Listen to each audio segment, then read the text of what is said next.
وَقُلْنَا يَا آدَمُ اسْكُنْ أَنْتَ وَزَوْجُكَ الْجَنَّةَ، اور ہم نے کہہ دیا کہ اے آدم تم اور تمہاری بیوی جنت میں رہو. وَكُلَا مِنْهَا رَغَدًا حَيْثُ شِئْتُمَا، اور جہاں کہیں سے چاہو با فراغت کھاؤ. وَلَا تَقْرَبَا هَذِهِ الشَّجَرَةَ، لیکن اس درخت کے قریب بھی نہ جانا.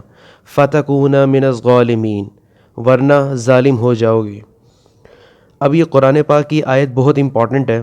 یہاں یہ پیدا ہوتا ہے کہ حضرت آدم علیہ السلام کو ایک درخت کے قریب جانے سے منع کیا گیا تھا، اور یہ کہا گیا اس آیت کے مطابق کہ آپ ظالموں میں سے ہو جاؤ گے. لیکن دیکھنا یہ ہے کہ حضرت آدم علیہ السلام جو تھے وہ تو اللہ کے پیغمبر تھے، تو کیا اللہ کے پیغمبر بھی کبھی ظالم ہو سکتے ہیں؟ یہ چیز بڑی امپورٹنٹ ہے سمجھنے کے حوالے سے. اس پورے ویڈیو کو لازمی اور غور سے ذرا سنیے گا.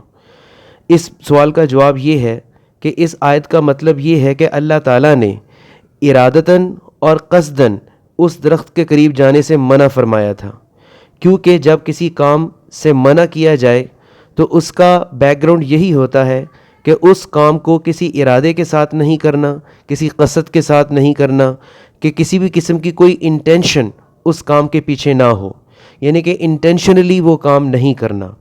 اور اگر ہم گناہ کی تعریف دیکھتے ہیں، اگر ہم گناہ کی ڈیفینیشن دیکھتے ہیں تو وہ بھی یہی ہے کہ کوئی بھی کام، گناہ کا کوئی بھی غلط کام جو آپ قصداً کرتے ہو یا ارادتاً کرتے ہو، انٹینشنلی کرتے ہو، حقیقت میں وہی گناہ ہوتا ہے. لیکن وہ کام جو اچانک کسی خطا سے ہو جائے، نسیان سے ہو جائے، یا ان انٹینشنلی اچانک سرزد ہو جائے تو وہ گناہ نہیں ہوتا.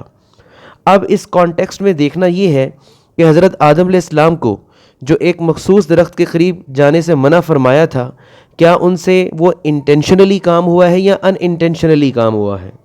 تو اسی چیز سے پتہ چل جائے گا کہ کیا آپ نے وہ گناہ سرزد کیا ہے یا وہ آپ کی نسیان تھی، بھول تھی. اس بات کا بھی اللہ تعالیٰ نے خود ہی ایک اور قرآن پاک کے مقام میں بتا دیا ہے.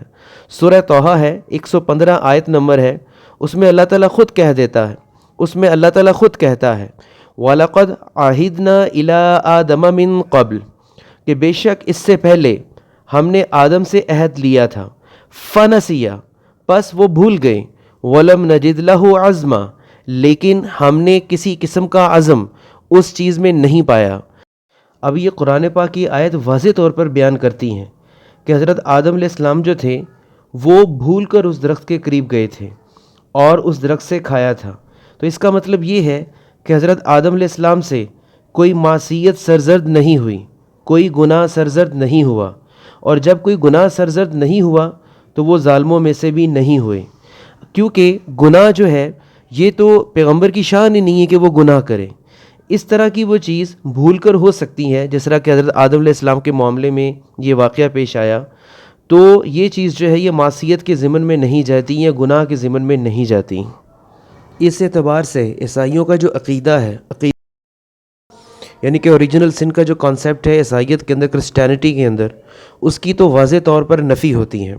وہ اس اعتبار سے کیونکہ اکارڈنگ ٹو کرسچینٹی وہ یہ بات ہے کہ حضرت آدم علیہ السلام کو جو پھل کھانے سے منع کیا گیا تھا انہوں نے وہ پھل کھا لیا، اور ان سے کوئی بہت بڑا گناہ ہو گیا. اتنا بڑا گناہ ہو گیا کہ اللہ تعالیٰ نے خدا نے ان کے اس گناہ کو معاف نہیں کیا. نہ صرف معاف نہیں کیا بلکہ اس گناہ کا بوجھ لے کر ہر انسان جو ہے وہ پیدا ہوتا ہے، اور اس گناہ کی کوئی تلافی نہیں ہوئی. پھر اللہ تعالیٰ نے احسان کیا، اللہ تعالیٰ نے رحم کیا انسان کے اوپر. پھر اللہ نے اپنے بیٹے کی شکل میں نعوذ باللہ حضرت عیسیٰ علیہ السلام کو بھیجا. پھر وہ صلیب پر چڑھے اور پھر انہوں نے اس گناہ کا کفارہ ادا کیا.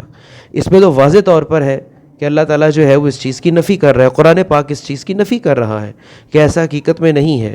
یہ جو اوریجنل سن کا جو کانسیپٹ ہے یہ ٹوٹل ان لاجیکل کانسیپٹ ہے کہ جس کی کسی بھی لحاظ سے نہ کوئی دین کے حوالے سے بات ملتی ہے اور نہ ہی کوئی عقل کے حوالے سے جو ہے اس کے اندر کسی قسم کا کوئی سالڈ پروف پایا جاتا ہے.